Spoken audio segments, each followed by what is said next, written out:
Rolex does not just sell expensive watches. It makes the most wanted ones feel unavailable.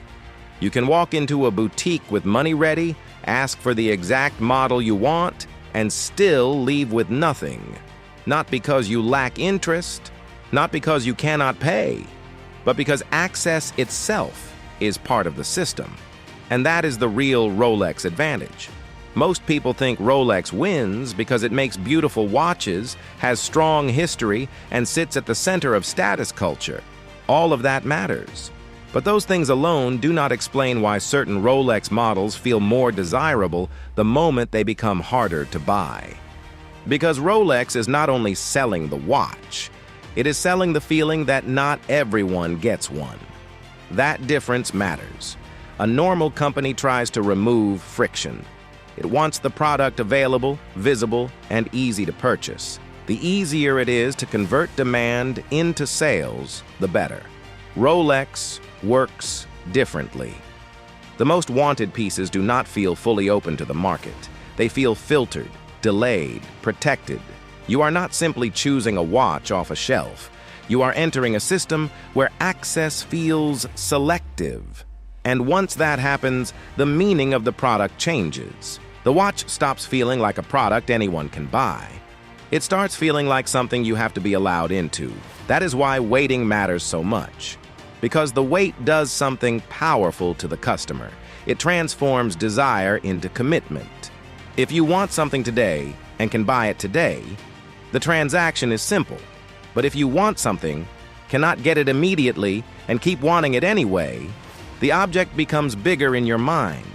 The distance gives it emotional weight. Now, the watch is no longer just attractive. It feels important. And that is where Rolex becomes more than a watch brand. Because once people believe access is limited, waiting stops feeling like a problem and starts feeling like proof. Proof that the watch is special. Proof that demand is real. Proof that other people want it too.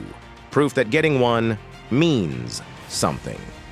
The delay becomes part of the story. That story then feeds status. Because status is not only about owning something expensive, it is about owning something other people could not easily get. A watch that is visible but unavailable carries more social power than one that is simply expensive and easy to buy. That is the deeper mechanism. Rolex does not need every customer to feel instantly satisfied. It benefits when the buying process itself reinforces the idea that the product lives in a protected category. This is why the frustration is so effective. The harder it feels to access a desirable Rolex, the more people talk about it, chase it, compare it, and measure themselves against it. Scarcity does not just limit supply, it organizes attention.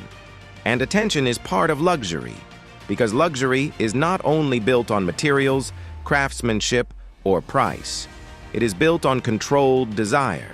The brand has to make people want the product, but it also has to avoid making access feel ordinary. Ordinary kills the feeling. If everyone can walk in and buy the exact Rolex they want at the exact moment they want it, then part of the aura disappears. The brand may still be respected, but the emotional charge changes. The chase weakens. The story becomes flatter. Rolex protects against that. It keeps the most desirable part of the experience just out of reach, close enough to see, close enough to want, not always close enough to get. And that gap is where the brand gets stronger. Because the wait does not weaken the product. It can actually increase its meaning. The customer is not only buying a watch anymore, the customer is buying entry into a hierarchy of access, patience, and recognition. That is why Rolex stays powerful. Not just because it makes watches people admire, but because it makes the path to ownership feel selective. And in luxury, selection creates status.